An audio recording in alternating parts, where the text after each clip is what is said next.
आहोत प्राध्यापक रंगनाथ पठारे सरांकडून. सर नमस्कार, आपल्या कट्ट्यावर स्वागत आहे. सर तुमचं स्वागतही आणि अभिनंदनही की तुम्ही मोठ्या कष्टपूर्वक मराठीला अभिजात भाषेचा दर्जा मिळवून देण्यासाठी जे काही डॉक्युमेंटेशन केलं त्याला अखेरीस दीर्घ प्रतीक्षेनंतर का होईना पण यश आलेलं आहे. पण म्हणजे आज मराठीला अभिजात भाषेचा दर्जा मिळाल्याच्या म्हणजे मिळाला म्हणून खूप उत्साह आपल्याला दिसतोय लोकांमध्ये सोशल मीडियावर. पण लोकांना हे कळत नाही आहे की अभिजात भाषा झाली म्हणजे काय झालं आणि आधी नव्हती का ती. तर मुळामध्ये पहिला तर प्रश्न हा की इतका वेळ का लागला आपल्याला तो दर्जा मिळण्यामध्ये, आणि आपल्या म्हणजे प्रेक्षकांना हे जाणून घ्यायला आवडेल की आता अभिजात आपण झालोय आपली भाषा म्हणजे नेमकं काय झालंय, काय होणार आहे. खरं म्हणजे तुम्ही सुरुवातीला जे म्हटलात की मराठी भाषेला असं कुणी एक दर्जा देण्याची अशी काही गोष्ट नाही आहे, मुळातच ती अभिजात आहे. पण आपल्याकडे झालं असं की एका भाषेला तो दर्जा मिळाला, दुसऱ्या एका भाषेला असं वाटलं की मग आपल्याला का मिळू नये, मग तिसऱ्या भाषेला वाटलं. अशा रीतीने तो सगळा प्रवास झालेला आहे. नुसतं मराठीपुरतं जर बोलायचं तर काय झालं होतं की एक मी साहित्य संस्कृती मंडळात त्यावेळेस सदस्य होतो आणि कुलकर्णी नावाचे एक अधिकारी सरकारी याच्यामध्ये होते आणि त्यांनी केंद्राकडे विचारणा केली होती की अभिजात म्हणजे क्लासिकल लँग्वेज एखादी भाषा ठरण्यासाठी त्याचे निकष काय आहेत. त्याचं उत्तर त्यांनी पाठवलं होतं आणि ते उत्तराची कॉपी जी आहे ती सगळ्या सदस्यांना आमच्या पाठवली. तर ती वाचल्यानंतर माझ्या लक्षात आलं की अरे हे मराठी तर सहज फुलफिल करू शकेल या गोष्टी. म्हणजे या ज्या अटी आहेत ही मराठी सहज पूर्ण करू शकते. प्राचीनतेची अट असेल, सलग साहित्याच्या परंपरेची अट असेल, भाषा ही कुठल्या इतर भाषेपासून ज्याला एक प्रकारचं डेरिव्हेटिव्ह म्हणता येईल अशी नसेल. आणि म्हटलं ह्या अटी आपली भाषा पूर्ण करते. कारण आपल्या पूर्वसुरींनी अभ्यासकांनी इतकं काम त्या संबंधाने करून ठेवलेलं आहे. म्हणजे तुम्ही राजाराम शास्त्री भागवतांच्या जे खंड आहेत ते वाचले किंवा श्रीधर व्यंकटेश केतकरांचं प्राचीन महाराष्ट्र वाचलं किंवा असे खूप जे ग्रंथ आहे ते मी रँडमली वाचले होते. मी काय एक ज्याला ट्रेंड असा अभ्यासक नव्हतो. तर मला असं वाटलं की हे शक्य आहे.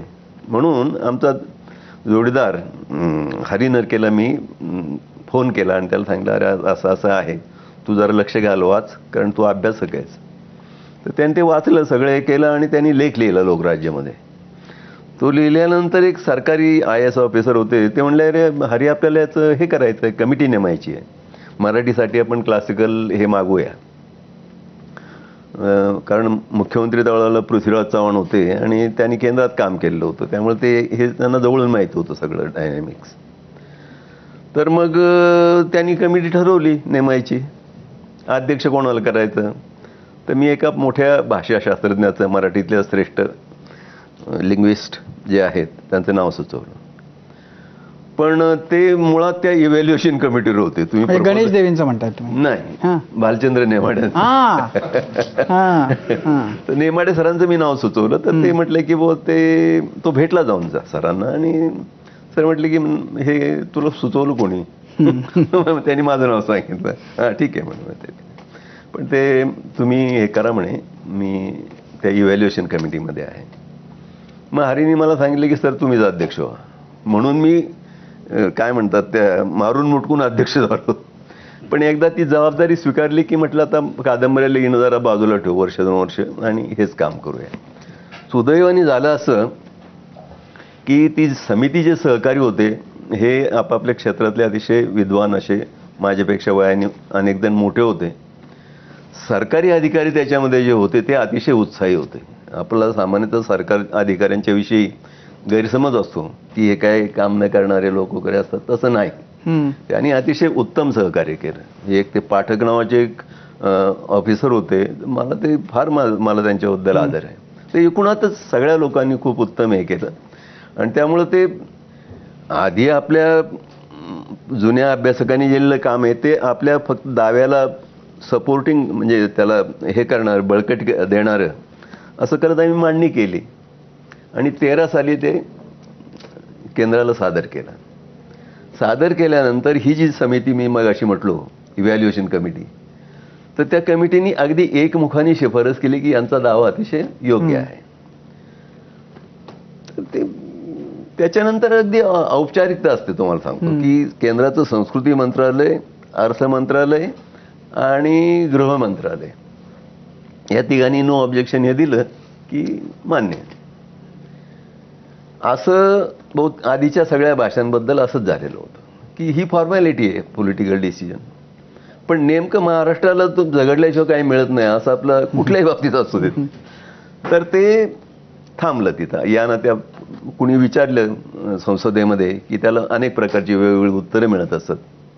सुरुवातीला म्हटले ते काही नाही, ते अमक्या अमक्या भाषेचं कोर्टात काहीतरी चालू आहे त्याच्यामुळं हे लांबणीवर पडले.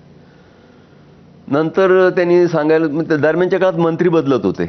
एक सुरुवातीला नाईक नावाचे गोव्यातले श्रीपाद नाईक बहुधा नाव असेल ते होते. ते चांगले ग्रस्त होते आणि त्यांनी रस पण घेतलेला होता. आता हे सगळं एक आउटसाइडर म्हणून मी सांगतोय, कारण मी फक्त अकॅडमिक काम माझ्या समितीवर सोपवलेलं होतं. पण त्यांनी हे केलं. त्यांच्या जागी सामंत नावाचे पुन्हा मराठीच मंत्री आले. त्याच्यानंतर एक तिसरे राजस्थानमधले एक गृहस्थ मंत्री, उपमंत्री असतील किंवा सांस्कृतिक खात्याचे मंत्री असतील.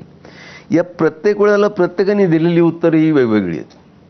एका याच्यामध्ये ते म्हटले की case of Marathi is under active consideration, म्हणजे अगदी मराठी श्रेष्ठ भाषा आहे आणि ते हे केलेलं आहे. याच्यात शेवटचं जे हे आहे तर ते मंत्री महाशयांनी उत्तर असं दिलेलं आहे मराठीची चौकशी केल्यानंतर आपल्या खासदारांनी. ते म्हटले there is no any proposal from Marathi in front of us. म्हणजे आणि हे सगळं रेकॉर्डेड आहे. हे काय म्हणजे कारण कसं आहे की संसदेमधल्या गोष्टी या रेकॉर्ड केल्या जातात. म्हणजे इतक्या परस्पर विरोधी विधानं याच्या सामान्य